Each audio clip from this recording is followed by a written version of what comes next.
Hey there, how's it going? Welcome back to another video, and today we are talking about the major scale.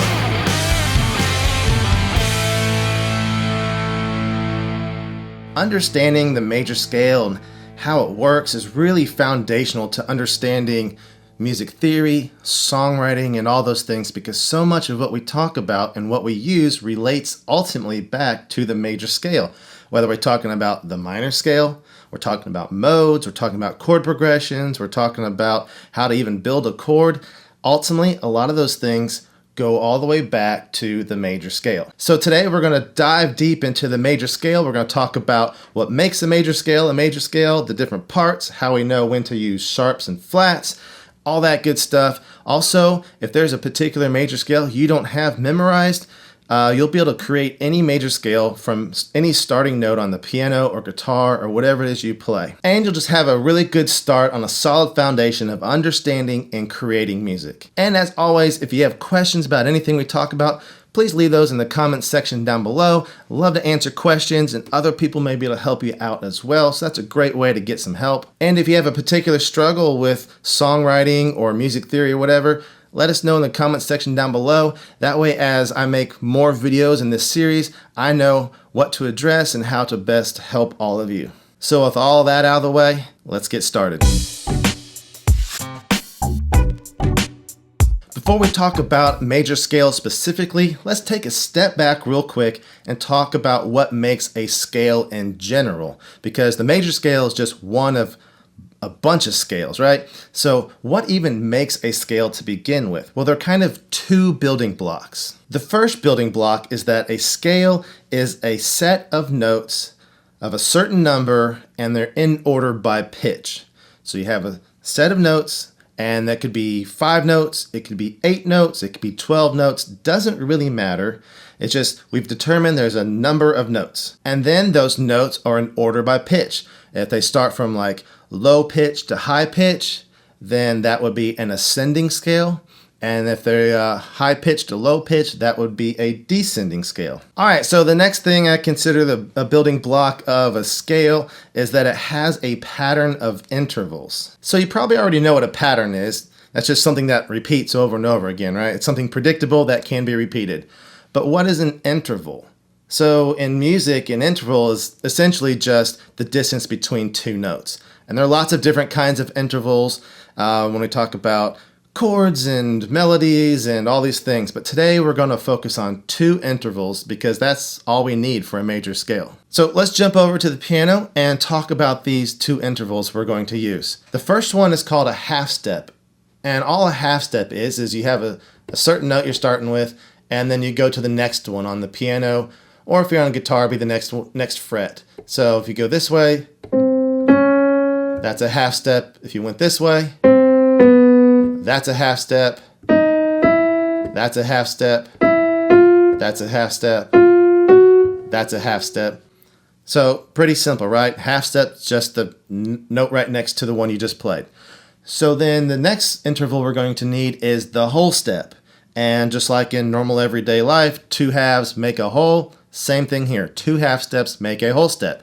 So if we look at the piano again, starting on this note again, if we have this note, go up 2 half steps, half step, half step. That's a whole step. Same thing going down again. Start on here, down 2 half steps. That's a whole step. Same thing up here. Start here, up 2 half steps. So that's a whole step. So pretty straightforward, pretty easy, and those are the only two intervals we're going to need for a major scale. So just to recap, a scale in general has a set number of notes, and they're in order by pitch, and there is a pattern of intervals. All right, so now it's time to dive into the major scale. Fun fact about major scales, there are 12 major scales, but there's actually kind of 15 major scales. Some people say there's 12, some will say 15, and you know what? They're both right. Now, if that sounds a little confusing, maybe it does right now, but if you stick around to the end and go through all this, you'll understand why, and I'm going to explain in depth why that is, why there's 12 and 15 major scales. So whether it's 15 scales or only 12 scales, you may say, wow, that sounds like a lot. Do I have to memorize all those? And the answer is no. You will actually end up memorizing a lot of them just from using them and working with them. Plus there's some tips and tricks and ways of doing it that make it easier to memorize, which will be in some of my other videos. So make sure you hit subscribe for that. But again, by the time we're done with this, you're going to be able to start anywhere and make a major scale. All right, so now it's time to start applying those building blocks of a scale in general to the major scale. If you remember, that first building block we talked about was a scale has a set of notes of a specific number that are in order by pitch. And so a major scale has 8 notes. And what we're going to do is we're going to start on C because, again, we're using the C major scale. We're going to start on C. We're going to write out 8 notes in order from low to high. So if you don't know already, the C on a staff, on a music staff, is right here. So that's our starting point. Now we have to fill in the next 7 notes, and remember they have to be in order by pitch. So that means we can only have 1 note on each space and only 1 note on each line. So if we write that out like this, you see now we have a total of 8 notes, and they're all in order by pitch. That fulfills the first requirement of a scale. Now that we have our 8 notes written out on the staff, let's go ahead and put some names and labels to these. Now in music, when we label or name notes, we use the letters of the alphabet from A to G. So A, B, C, D, E, F, G. When we get to G, then we just jump back to A and start all over again. Of course, we don't have to start with A. We can start anywhere. And in this case, we're starting with C. So if we label our notes in order, it would be C, D, E, F, G, A, B, C. So that's pretty straightforward. And one thing you'll notice is that the first note and the last note of the scale have the same name. They are both C. Another thing to notice, and this is true for all major scales, is that the letters in between are only represented once each. So there's not 2 A's, there aren't 2 D's, there aren't 3 F's, whatever that is, right? Each of those letters are only represented once, and that's a rule for a major scale.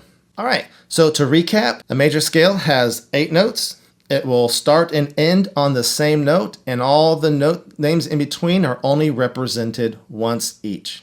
All right, so now it's time to apply the second building block of a scale to the major scale. And if you remember, that was a pattern of intervals. So if you remembered, we talked about half steps and whole steps, and that's all we're going to need for a major scale. So the pattern of intervals for a major scale is whole step, half step, whole step, whole step, whole step, half step. And that doesn't really mean a lot when you just write it on a screen like that. So let's take a look on the piano and see what that looks like. So again, we're using the C major scale. We're starting here. This is our starting note C. And if we look at our pattern, it is whole step, half step, whole step, whole step, whole step, half step.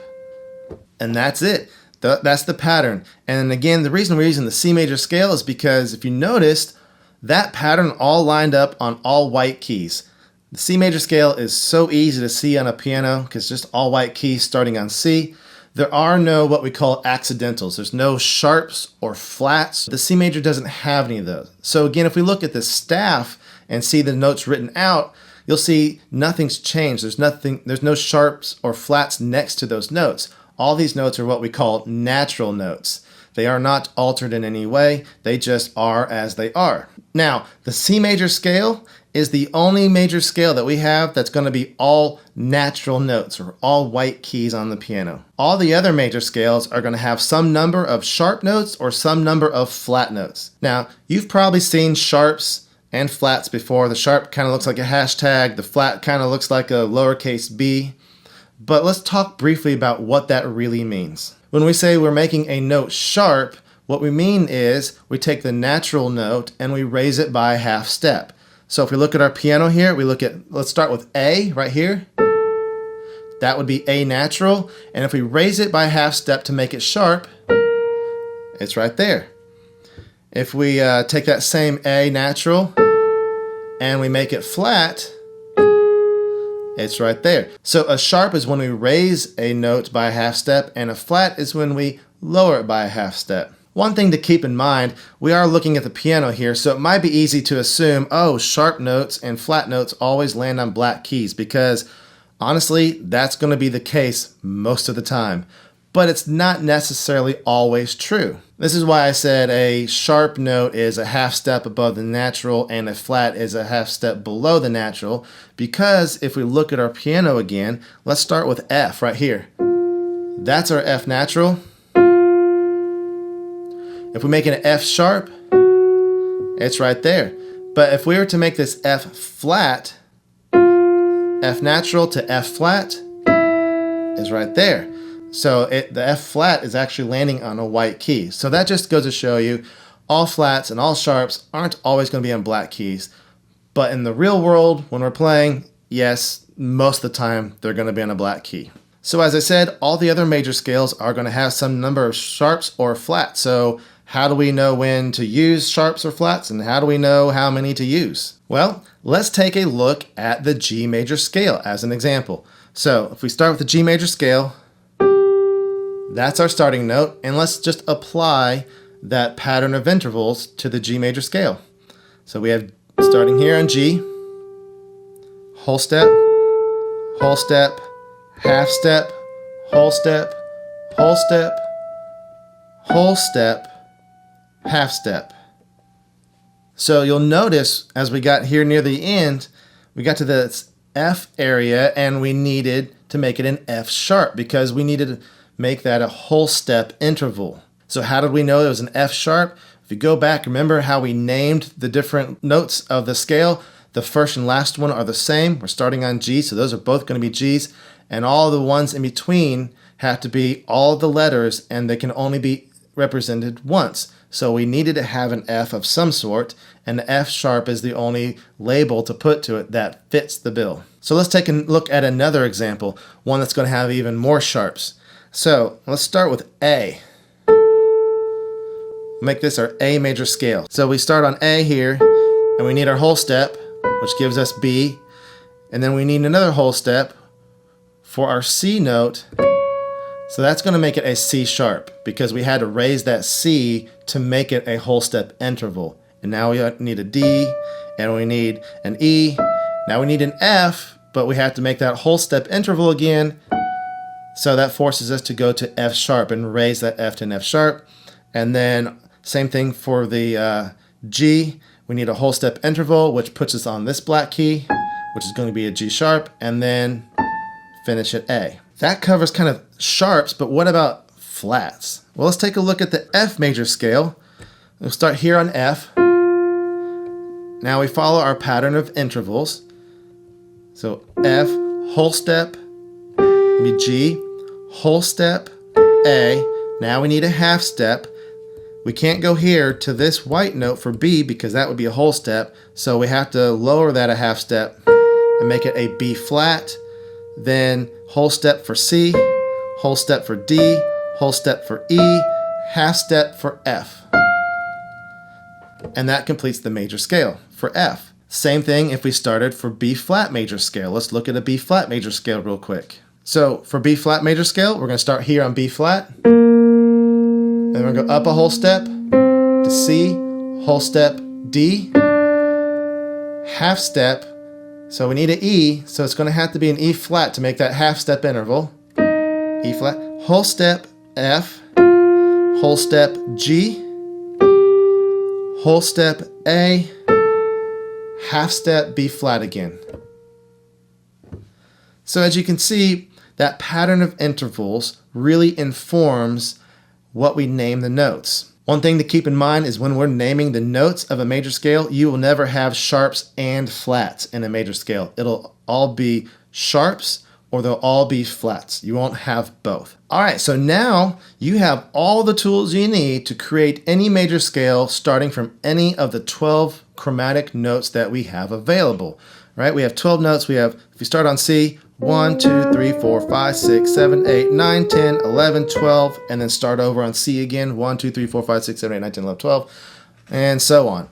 But if you'll remember, a while back I said there are 15 major scales. So how can we have 15 major scales if there's only 12 notes that we can start from? The secret is that there's a thing called enharmonic scales, and that's a big fancy word. All it means is that you have two scales that sound the same, but they're named differently. So this would be true for the C sharp major scale and the D flat major scale, the F sharp major scale and the G flat major scale, and the B major scale and the C flat major scale.